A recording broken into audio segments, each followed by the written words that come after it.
Whatever you have, you either use it or you lose it.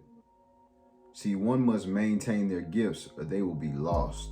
All attempts to break the habit of drifting must be completed before they become permanent and you slip into hypnotic rhythm. The habit of drifting is absolutely hard to break. And what happens is, as you become more and more of a drifter, you can start to become a permanent drifter, because what happens is the habits are so hard to break over time that you just succumb to them, where you could try your hardest and you won't be able to fall out of the pattern of drifting. What this makes me think about is, different addictions. Someone may have an addiction to alcohol or sex or drugs, but you can be so caught up in these addictions where it's very hard to break these addictions yourself. You may have to seek out counseling, or you may have to seek out resources that are outside of yourself so that you can develop the strength to be able to break these habits and break these patterns. But one of the funny things is that what I understand about a lot of addiction programs, it seems as though you still label yourself as an addict, period, because you understand, or that you're taught, that addiction is a lifelong thing. You will always be an addict. You just are 392 days sober, or it's been a year since maybe you've gone a year of celibacy, or different things like that.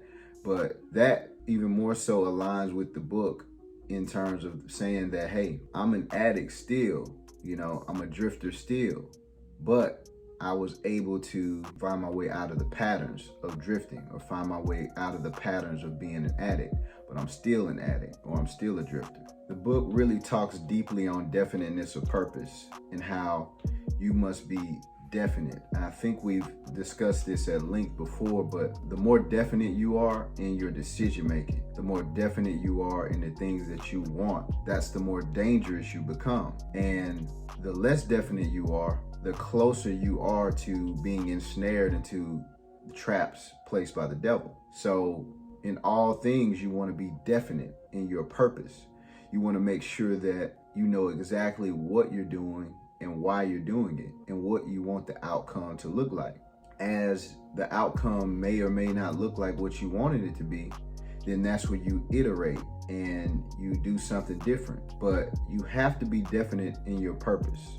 Now, one part of the book I just want to read for you. It's pretty powerful. It says, "Everyone reaps that which he sows. Plans based on unjust or immoral motives may bring temporary success, but enduring success must take consideration to the fourth dimension, time. Time is the enemy of immorality and injustice. It is the friend of justice and morality. The youthful, inexperienced mind is often to mistake temporary success for permanency. The youth often makes the mistake of coveting the temporary gains of moral unjust plans, but neglects to look ahead and observe the penalties which follow as definite as night follows day." So the book talks about happiness, but then it also talks about sin. And sin it's a different type of definition here. But, I'm going to go ahead and read another piece in the book that's really impactful as well. Sin is anything that one does or thinks that causes one to be unhappy. Human beings who are in sound physical and spiritual health should be at peace with themselves and always happy. Any form of mental or physical misery indicates the presence of sin. It is a sin to overindulge in sex, because that breaks down one's willpower and leads to the habit of drifting. It is a sin to let one's mind be dominated by negative thoughts of envy, greed, fear, hatred, intolerance, vanity, self-pity, or discouragement, because these states of mind lead to the habit of drifting. It is a sin to cheat, lie, steal, because these habits destroy self-respect, subdue one's conscience, and leads to unhappiness.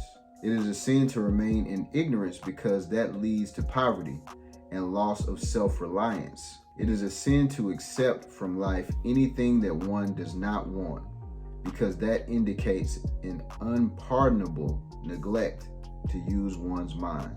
So many people don't understand the difference between temporary defeat and failure.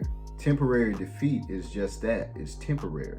You can never be a failure, or you can never have true failure if you understand that it's temporary defeat. Failure is a state of mind. Failure allows you to drift into hypnotic rhythm. It allows you to roll over and accept yourself as a failure. So in doing so, when you accept yourself as a failure, or you accept your result as a failed result, it gives you the permission to accept it as permanent failure. And if you accept yourself as a permanent failure, then you will never be able to come out of that. You'll never be able to be successful because you've identified yourself as a failure. Temporary defeat also shows you how much power you possess inside. Temporary defeat also shows you different truths that you might have not been able to see before. And that's truths about yourself, truths about your strengths, your weaknesses, and, truths about your environment, truths about everything involving you and your entire ecosystem. And a lot of times this same truth can lead you into a path of self-discipline, where you no longer make the excuses. You no longer decide to be a victim. You no longer decide to identify yourself as failure or even as temporary defeat. You're now on the path to making that temporary defeat turn into your greatest success ever. So when it comes to wisdom, we've talked about this before, but people are not born with wisdom. Oftentimes it's the adversity and it's the failure that allow you to become more wise. And you can only get this wisdom with the passing of time as well. So listen, this book is a great read. It's definitely different. It has a lot of strong truths. And when I say strong truths, I mean, things that could be offensive. They could hurt people. They could make you feel a little uneasy to hear some of these things. But rest assured, there is some truth in this book for every single person on this planet. Everybody can receive something from this book. I think this is a good read for someone who is absolutely seeking truth in their life. I think this is a good read for anybody that's looking to understand more principles, how they can improve their life and their life situation.